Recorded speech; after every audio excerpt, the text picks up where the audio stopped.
Brother, you got baptized. I did. Congratulations. Thank you, bro. Came out of nowhere, man. I know. I was kind of thinking about it for 4 to 6 weeks. I guess I've been thinking about it longer than that generally, but I felt myself being drawn to that and like some kind of a calling, but I was resistant to take that hero's journey. I guess that was part of this process as well. You know, noticing, okay, I should probably do that. That's going to commit me even more. That's going to be a necessary step towards this. But then part of me was also then like, oh, that means that I'm kind of choosing that over anything else. What do you mean? I guess religion, as opposed to staying widely open spiritually, and kind of cherry picking a little bit of this and a little bit of Buddhism and a little bit of that, and staying a little bit new agey on a few things, just so I could kind of sort of play the field a little bit. This meant, you know, you're going to commit to this being your like leading. This is your pathway. And that was hard to do. And it still is in my head a little bit. Because it's like I've picked Spurs. And come what may. That's my Jesus team Christ now. is on your team now. JC's like on the team. He's up front. Central striker, man. Pretty good striker. Dude, the goals he's going to score. Guaranteed, dude. He's never going to go off injured either. Never injured. No. No summer break, no winter break. Absolutely not. Doesn't need PT. And he never gets older. Never gets He's always the same age. It's a lifetime contract. Yeah, eternal contract. Good negotiation skills from your end. Well done, man. You signed JC? Yep. Dude. That's nuts, man. Great potential. Imagine the jersey sales, man. Oh, my goodness. Dude, fan favorite, man. Dude, 100%. So did the resistance stem from what you said, that now you can't be I guess you still can, be a patchwork of different esoteric and religious teachings? I still take guidance from a broad range of things. I think I'm just kind of flying the flag for something that has some deeper rooted meaning for me. And that is something that I grew up with, that I was baptized when I was much younger as a kid. I've grown up in Western culture. So I align with it and I understand it, and it makes sense to me language-wise when I read the Bible. Am I still finding benefit from those other areas? Yes.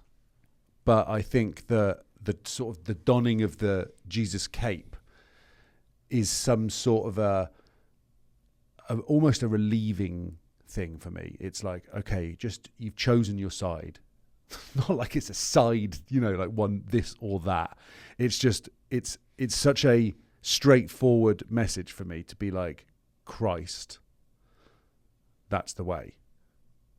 Taking out the other potential things which honestly feel like kind of illusory, it just makes more sense for me to just like commit to that and then just crack on, basically. Mm-hmm. Plus, like I said to you, the levels of accountability, I feel like everyone needs a coach in every area of their life. Like we always need to remain staying the student of life, and to have as many mentors as possible in all these different areas of career. You might have a therapist, you might have somebody that you talk to about your relationship, you might have, you know, a father figure type thing that you listen to for psychiatrist, whatever it is, you know, different levels, different types of people, different experts in those ways of thinking. And I think that it's important to have something in the spiritual realm as well. It's probably the most important. I would argue so. Because otherwise you're going to be like, maybe I should go and speak to a psychic, or maybe I should go and speak to a X, Y, or Z. But like, that's all commodified. Jesus is not commodified to me. I see. The teachings of Jesus is not. I mean, people could argue that. I mean, Jews may argue that, you know, you're commodifying God into a flesh character by worshipping a cross, and Jesus etc. But I still see it, because I can read the Bible in the two ways that we discussed before. I can still see it metaphorically, and I still think that that's the pathway forwards.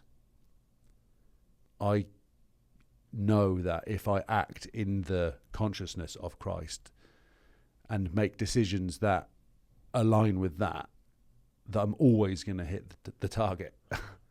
There's no two ways about that. And it keeps my ego in check. It keeps me from straying too much. Like, I told my mum that I got baptized yesterday, and she was like, okay, well, just be prepared that the devil will now kind of step in. Like, the temptations are going to come thick and fast after that moment of baptism. Really? Yeah. Did she say why? You know, just that the fact that you commit to that means that the devil then is, I mean, I don't know if I necessarily follow that, but I can see where she's coming from. Interesting point. That any type of commitment will be met with some type of enticing counterforce to pull you away from it. I think the enticing counterforce is always there, but you limit it again. So, like, on the basis of like fitness, for example, if I like chocolate bars, then I have to remove them from my life, but they're still always going to be there. And this past 3 months worth of really, really strict nutrition for me ended with a period of me absolutely overindulging.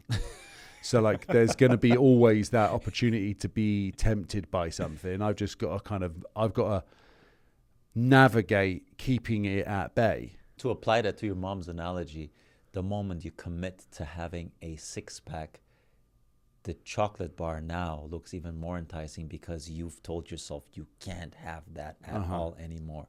So what she's saying is that now you've committed to that, and you know you shouldn't be sinning anymore, even though you knew that beforehand. But now it comes with that commitment that could create even now a stronger urge that you need to resist. Yeah, 100%. Very interesting point, actually. You can I can see that in terms of when you apply that logic to dieting. The moment you're like, okay, from Monday I start, all of a sudden that chocolate bar that was available to you in the supermarket, I could probably have it if I wanted it, is now that I can absolutely not have it for this period of time. For you, it's infinite. Yeah. Which is a big commitment, and that's hard to have made, because I ummed and ahed about it for a little bit, even with the baptism, because it felt like, oh, if I make this commitment now, then, like, what if I just put it off for a little bit because I'm not 100% definitely sure that, like, what if something comes up that isn't quite there, and then it's like, if I'm not baptized, then it makes it a little bit easier to kind of, I can deviate a tiny bit. But I'm like, no, dude, like, I'm not trying to be the deviant here. Like, that's the chatter side of my brain trying to talk me back into old patterns and habits.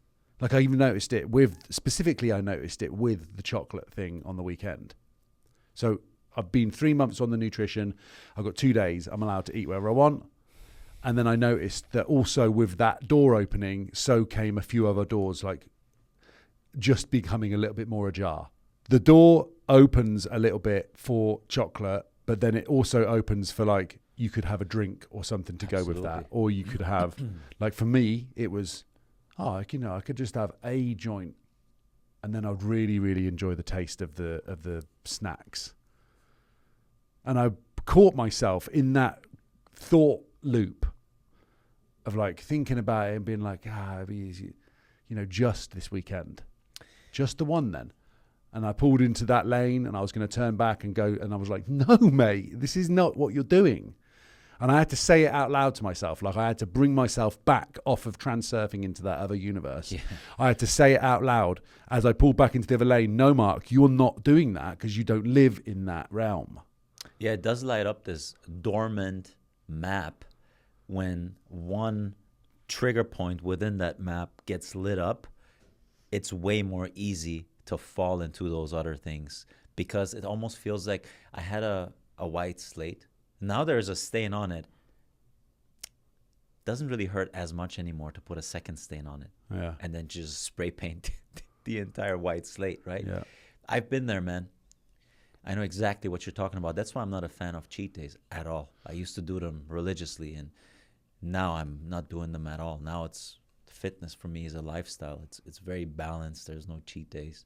I have a certain amount of or types of foods that I can eat on a daily that now just give me enough joy, like honey, dark chocolate, where I don't have to go eat 2 bags of Oreos and 2 pints of ice cream and a pizza, and I would just stuff everything into those 2 days. And like you say, then because I've already done that, now I already messed up. Now I can also go get a drink.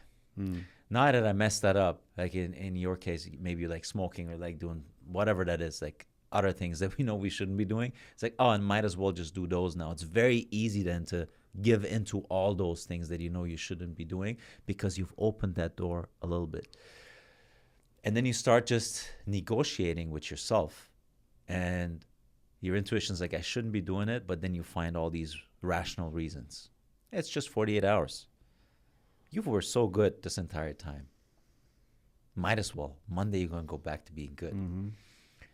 So I like the fact of just having that as a lifestyle. And I think to a certain extent, you with the baptism, it's that so that you don't negotiate yourself out of those situations anymore. Like that's going to be you now. You are that. There is no period where you're spiritual or not spiritual, or religious or not religious. You kind of committed to that. And I think just that type of commitment helps you committing to the other areas in life where you know you will never find a perfect moment to get into that. Sometimes it's just doing that and then figuring it out on the way. Like another thing you and I spoke about before is relationships. Like, when is the perfect moment to get into a relationship? Am I going to find someone better than this? Am I going to be in a better financial position than this? Maybe I wait a little bit more, right? Sometimes it's, and Dr. Ellen Langer always says that, there is no right or wrong decision. It's making the decision and then making the most of it. Yeah, that's what I need to do the most, because I definitely have this commitment at a distance type of thing where I know that I should do that, or at least get, I've got to string the next thing on and I have to commit to it. But I would rather kind of strategize a little bit more before I get to that point. Oh, maybe I just got to just dot a few more I's and cross a few more T's, and then I'll get round to it, and I'll put it off a little bit longer. So I've got to just crack on and start doing some stuff. So I need to make some big commitments then. Do you think part of your resistance comes from, or in general for people to commit, comes from the idea that you're giving up freedom to some extent? Yeah, I want to remain flexible. And something within me feels like if I commit to something, then I'm cutting out options. Mm-hmm. And I want to remain as open as possible to what other potential options there might be. But then I'm just constantly staying in this field of so many different stimuli that there's no marked progress. It's like kind of being good at a bunch of different sports, but never really progressing in any of them because you're playing all of them. I've got a friend who's like that. He's good at all sports, but he didn't become professional at any of them. But arguably, he could have been professional at 3. But because he kind of split it out across rugby and football and tennis, he played at Wimbledon as a kid, but also then didn't quite commit because he didn't get his mental side straight because he was too, wasn't able to kind of get that discipline under control. But then, what's the use? What's the use of being a jack of all trades and a master of none? I think what it also does when you commit, it gives you a certain level of peace. Because out of the infinite options for exploration, you have now selected one path forward. How good or bad that path forward is essentially what you make of it. But at least you now have a game plan. You're not playing 6 formations at the same time. You've committed to one formation and you're trying to maximize the output from that formation. And it reduces entropy to some extent. It gives you safety. It gives you structure.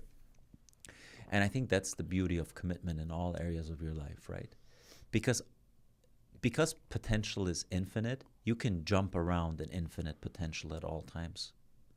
And I don't think that committing to this path forward means that you're still not seeking and incorporating bits and pieces of information from other teachings, from other religions, from esoteric text. It just means that you have a structure you can adhere to. And then you're going to use your sound mind to This bring is facts, yeah. This is facts. Yeah. Same again, to liken it to fitness. It doesn't mean that because I've got a trainer that helps me with my nutrition and gives me my workouts that I'm never going to do a workout that he's not suggested. It doesn't mean that. It just means that he's my point of call for things. So if I need to get some, like, oh, I found this, like, I would then take it to him because he's the expert in that area. What do you think of this? Oh, I researched this, but I still don't know enough about it. I'm just intrigued by certain things. Oh, I found this particular workout. Oh, so-and-so's are talking about this supplement. What do you think about this? And then he's my expert in that area. So then we go through things. Perhaps he goes, yeah, that sounds pretty good. You should try that. Or he says, da-da-da-da-da. So same, I suppose, with JC. Now that's my point of contact specifically with anything in that realm. So then I can still go and do my research and look at understanding and assimilating and processing and analysing all these other things. Like my dad said, I overanalyze. So it's good for me to actually just pick one, double down on it. And of course, I'll still read and learn in other ways and other areas. But at least now I've got my coach in that area, JC. What a coach. What a coach. Like, come on. That link-up play is going to be something, man. Dude, when he lays the through ball. Does he even lay a through ball? He just scores all the time, man. Top bins, middle of the pitch. Mate, he's turning like blades of grass into top bins. Do you really, I'm trying to think about this. I never thought about this. When you commit to something and you have that fear of losing freedom and flexibility, are we actually losing freedom and flexibility when we commit? Intuitively, committing makes sense, right? So it shouldn't lead to you losing flexibility and freedom. If anything, it should enhance it. If you have flexibility and freedom without any type of commitment, you have pure chaos. Mm-hmm. So you really don't have anything. You just have you just are energy completely dispersed, not targeted towards anything. I think that's a great analogy. Because it's like, look, think about the lights that are on here. Yeah. But before that's actually put into a cable that leads to a bulb, it's just buzz. So essentially that commitment is, whether it's a relationship, whether it's your relationship with God, it's structuring an otherwise completely dispersed and non-targeted energy going everywhere and not really navigating yourself forward. So now you have a structure in place, I think, in which you're practicing your exploration. But also it's targeted towards something. Towards what is it targeted? To the highest possible good, in your case, of committing to Jesus Christ.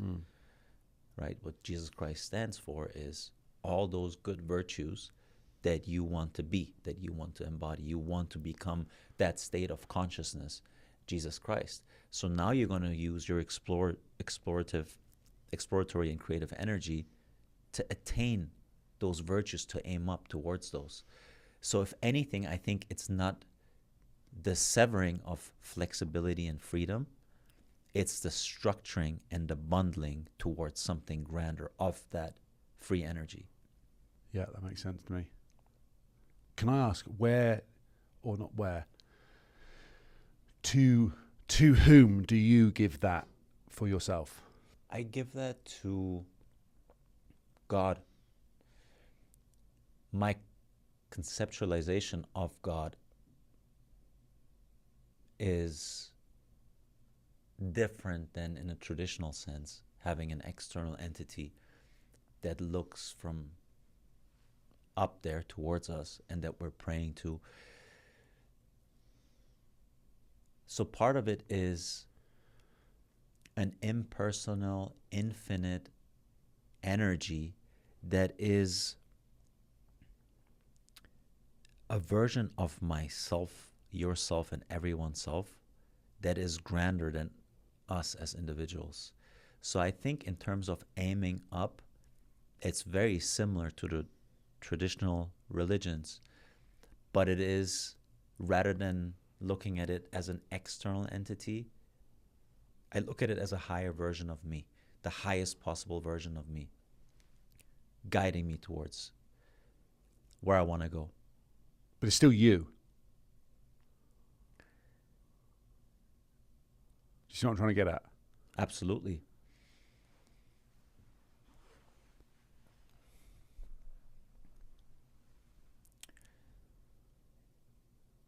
It is me when I conceptualize it from my limited human perspective, but intuitively, I know when we transcend this plane, there is no you and me.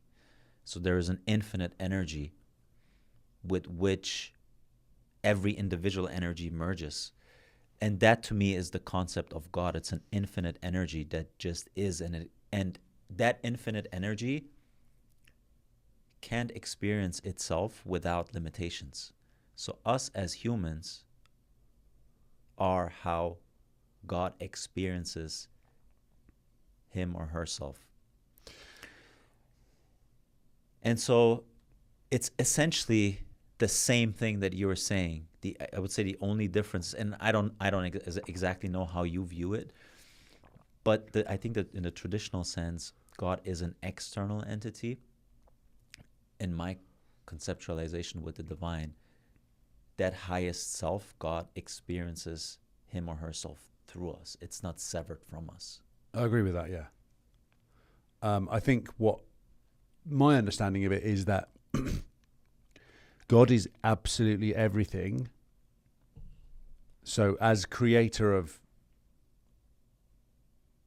or all energy that ever existed and could therefore be even observed in some format, if God is infinite and absolute, then it's all things at all times. We can have some sort of a conceptualization of that, but it will still never be enough. That there has to be some kind of so for me, Jesus is the kind of medium between that in terms of father and son, man and flesh, and the metaphor of that, Jesus dying for, is kind of the thing that we need to do in terms of the unus. You have to die to yourself in order to be led the way that you need to be. And that's how you achieve some, guidance through how to kind of live your life and the right way to do things. The right way. I mean, like whatever that means. But you can ask anyone, the way that Jesus is represented as living his life and what he did for people cannot be argued that is not the most noble of ways. If you are to say, I live life just purely for God, I mean, but I think I find that too hard to grasp because of the infinity of it, and also because God encompasses all good plus all bad. God's everything, so there is no definitive like, well, this then, because you could argue your way out of that. Do you see what I mean? Yeah. God's everything. So that means that God's black as well as white. But Jesus is the kind of flesh of that. So it's a bit more easy for me to grasp and understand.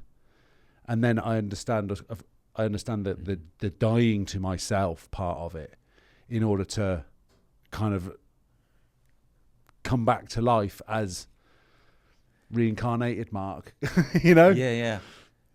So as you die and you resurrect within, essentially. Yeah. And Jesus Christ was killed and resurrected in Golgotha, right? Which is translated skull town.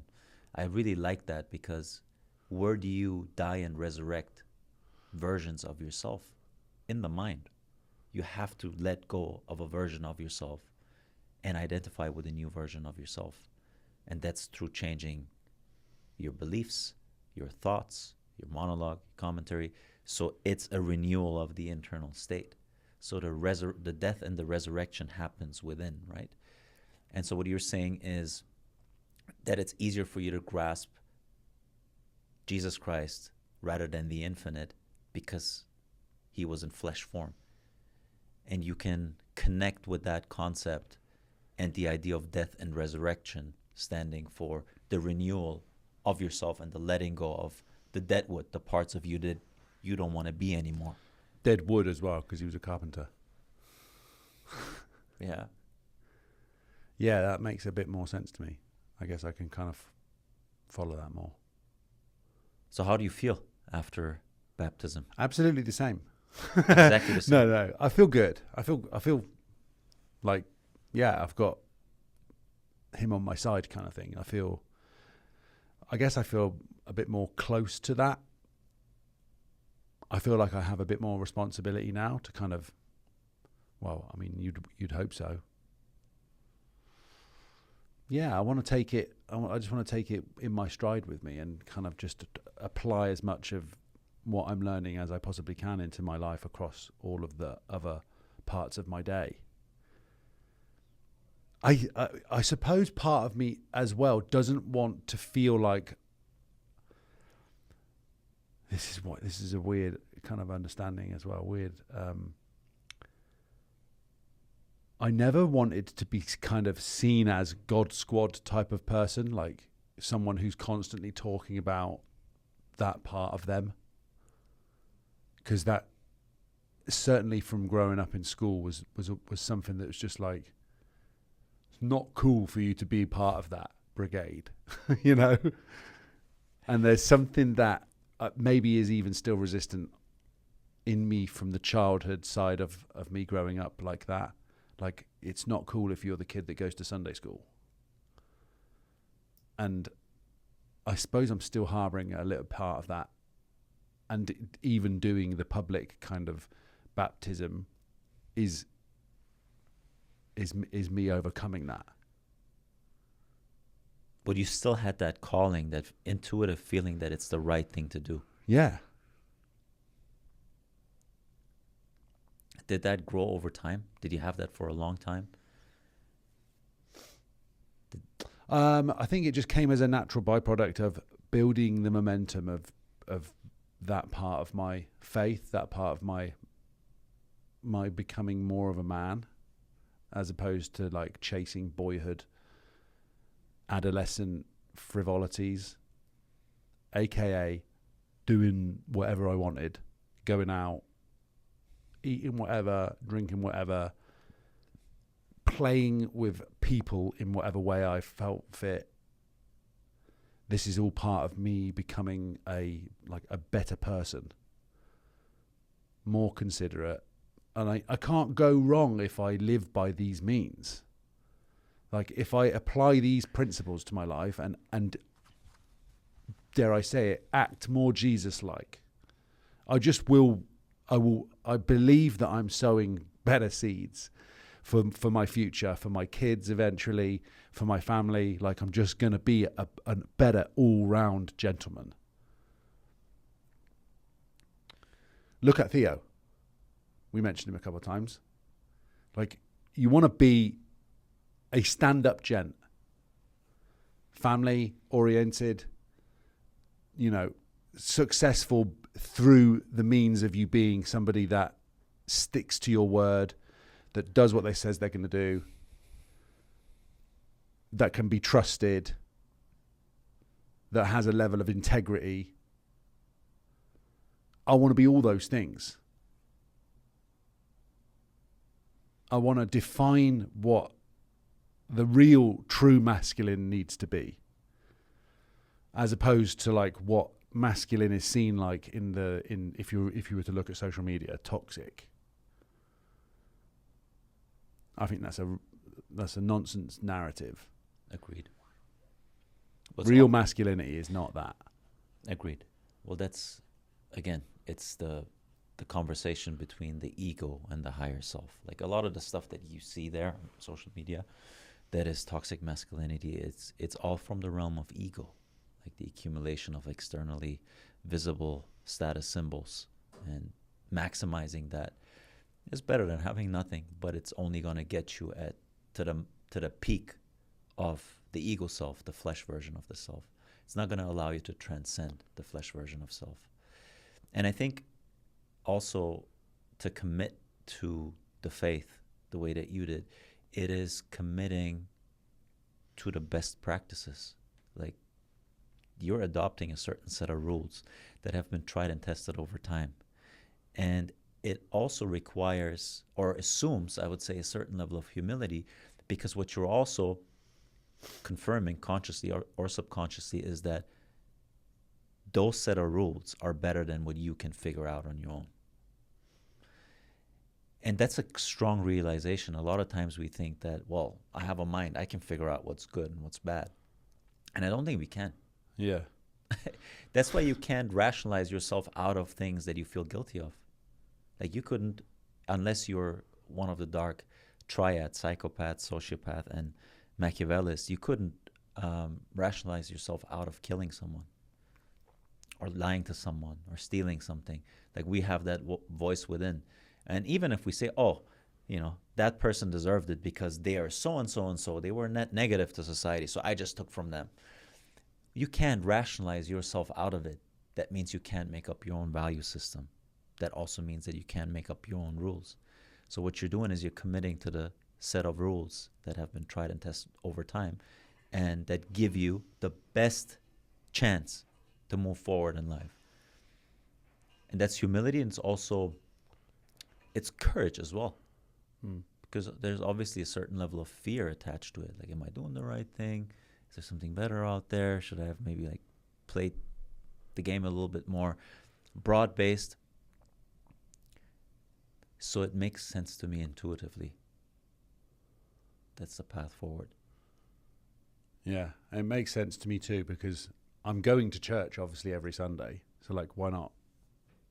Why not commit to that then? Or otherwise, I'm what? Some fair weather churchgoer. Like constantly giving myself the option to maybe do something a little bit different, or keeping it open to pantheism or something. Like I need to I obviously, and I know that I'm somebody that needs and requires to have the bumpers up. Otherwise, I'm eating all the chocolate bars in bed and watching Netflix. Like I need a couple of restrictions in place and some kind of set guidelines, and then I will achieve greatness within those. But I can't do it without those guidelines. I need to have them up. I think again, like what you were saying about the chaos, if you just give yourself the option of everything, you'll engage in whatever you want, and it'll be a mess. Yeah.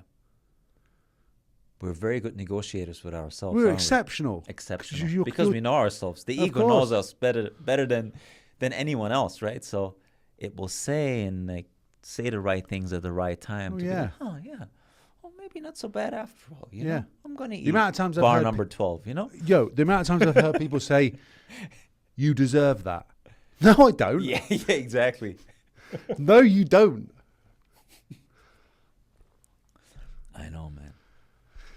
We just like to give ourselves excuses, and we like to enable others to do what we want to do. You notice this especially when it comes to like drinking, for example. I'm with people that just finished the fitness thing, and one of them wanted to go and get some shots of tequila. It was like the very first thing you want to do is do all the things that you just stopped yourself from doing. Yeah. But in order to do some of those things, you want someone else to do it with you, so you feel a little bit less bad. Yes. And it makes it all right. And then, like even with the full fat Coke, I got a full fat Coke, so did someone else, and then 2 of them were like, no, we'll do a diet. And I was like, oh man, now I feel bad getting the full fat. So I was like, I'll have a diet as well. And then the other geezer goes, you can't get a diet. I'll get a diet too. He wanted the full fat and he was having it regardless. But he was making me feel bad for like swapping my mind around. Because he was feeling bad. Because he was feeling bad, yeah. Exactly. That's such a crazy thing, right? You got to have the full fat because we're doing... Help me out, feel not as bad about myself. Yeah, and you can, that's a small situation, but you can extrapolate that to bigger situations in life. You'll see that when you start doing the right things, especially with people that you've grown up with and that sort of share, let's say, a similar set of people with you, simply by you leveling up and doing the right things and giving up those things that, everyone knows they shouldn't be doing, like eating the bad stuff, getting their career in order, like chasing their dreams, you make that other person feel bad that is not doing that. So that person then has 2 options. Option number 1 is to hold you back. It's like, yeah, don't do this. This is all crap. Stay here, so that he feels more safe. In this case, they were saying, oh, you should also be drinking the full fat thing. They're trying to regulate their own negative emotion, their own feeling of guilt. Or the second thing is like, oh, yeah, man, that person is leveling up. Rather than me bringing them down, maybe I'm going to try and level up too. That's the harder option, but it's the right option.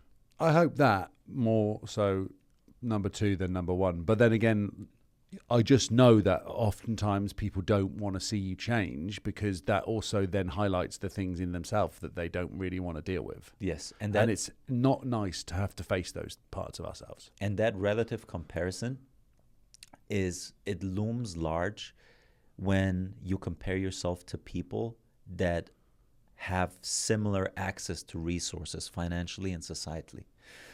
Because, for example, if you're someone that moves up the career ladder and let's say your friend doesn't, if you come from a rich family, that person has an excuse to say, they just made it because they had access to more resources. The parents knew people, he had more money, he never had to worry about that. But bro, if you both grew up middle class or poor, same education, same friends, none of your parents were significantly different in education and wealth, now the relative comparison point is very, very similar. So the relative upward comparison with that person looms way more painfully than when you have an excuse. You see that a lot in groups of friends where one person sticks their head out and wants to be different and wants to level up. Everyone's like, that guy's an idiot. Who do you think you are, man? You've changed. Yeah. It's their own like insecure voice trying to bring you back down because they haven't tapped into their potential. So rather than tapping into their potential, which requires courage, which means you have to overcome your fears, which requires facing the uncertainty and facing exploration, getting on your own hero's journey. You're trying to tear apart someone else's hero's journey. That's pathetic. Yeah, so what's next then? Am I going to become a vegan, am I? After Thursday, we're going to Fogo on Thursday. Whatever happens, I'm going to be constantly talking about it, aren't I? That's the thing. I'm trying to not like harp on about these kind of things as well. Like part of me wants to kind of do it a little bit I'm doing it for myself, obviously, but even in the kind of promoting what I'm doing, I'm not suggesting this through social media, but like part of like I'm getting baptized and they're videoing it and then they tag you in it. And I'm like, okay, well, part of me wants to put that up because obviously, again, accountability, this is who I am. But then there's another part of me which is like, I'm not trying to constantly be going like, here I am, look at this. Yeah. You don't want to use it as impression management. You're actually doing this because you're becoming this. Yeah. Those are 2 very different things. You see a lot of people posting, they're going to church, this and that. And a lot of it I see is for impression management because behind closed doors, they're absolutely not following the rules and they're behaving in every other way, right? That's the bit that is the hardest bit to Of nail course. down, because it's fair and square. You know, oh, you go and do the thing, Well, but then you've got to go and live it for the other 23 hours of the day. the more you have to scream it out to social media, I think the more you're trying to mask an insecurity within, knowing that you're actually not that. And other people confirming, bravo, went to church. It's because you're not convinced of it yourself, right? Yeah. Otherwise, you wouldn't have to display it all the time. But perhaps there's something that can be taken from that too, if you can use it to your advantage. Like we'd said before, even starting to record this, you know, part of us becoming who we are, to have these kind of conversations, to be vulnerable, to be in the process of seeking, and also, you know, learning as much as we possibly can in all of these areas, and then trying to put it into action. It's a requirement that we are documenting it to some degree, not in order to be like, hey everyone, Yeah. but also to do it for the sake of, the more we have these kind of conversations, the more that we do that, the more that we are forging that part of ourselves. This becomes our 10,000 hours Sure. of learning how to become masters in whatever the... 100%, man. There's a process in that, and a lot of it you and I are doing through conversation, and you know, becoming that as we speak about it, so we take each other along on the journey. I think it comes down to being honest with yourself why you're doing it. If you're putting it online because you know that that allows you to be more accountable, then it's a beautiful thing. Honestly, it is a beautiful thing, because you're doing it in order to level up. And if you're also honest with yourself and you're doing it so that you get positive feedback from other people, and that you are viewed in a certain way, and you just want to get the applause and then go back to not being that when the cameras are off, then you're doing it from a place of void. So that answer only you can give to yourself, right? And then from there you choose what type of life you want to live. Yeah. I think because, so this is reminding me of the thing that we were talking about as well earlier, this Jonah Hill documentary on his psychiatrist, where he wanted to do that documentary film in order that people can see the tools that this guy's given him, so that they can have access to the things that have basically turned his life around, taken him out of depression and put him into a place where he can actually, you know, be happy, be active. He understands that these things are necessary, and that you will constantly face pain, and you will constantly have to work at stuff, and you will constantly be moving into uncertainty, and to get used to actually, to get a taste for uncertainty, and to welcome it. I think that is part of what my whole process is, with constantly having conversations with you, putting myself out on the line as much as possible, cutting myself on purpose so that we can understand where we go next.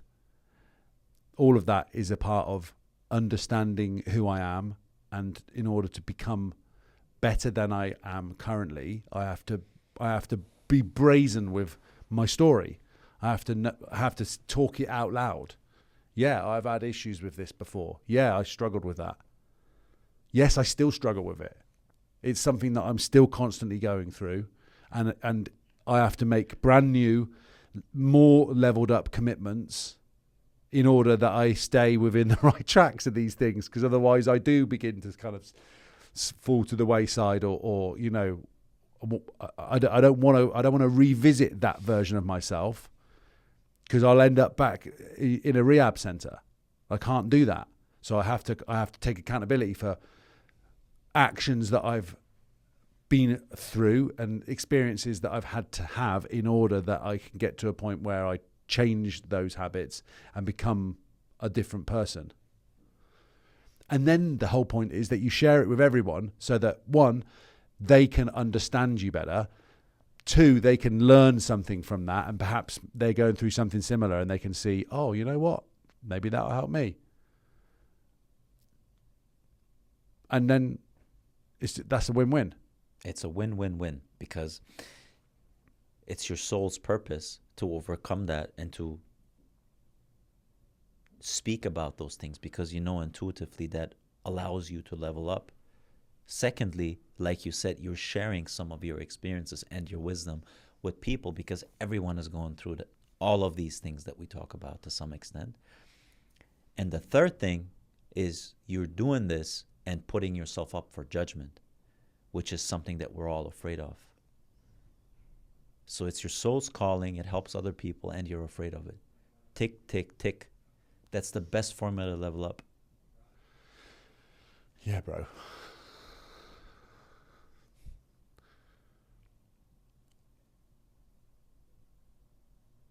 All right, my brother. You want to knock it on the head there? Mm. Okay. Fair. Cheers. Cheers, bro.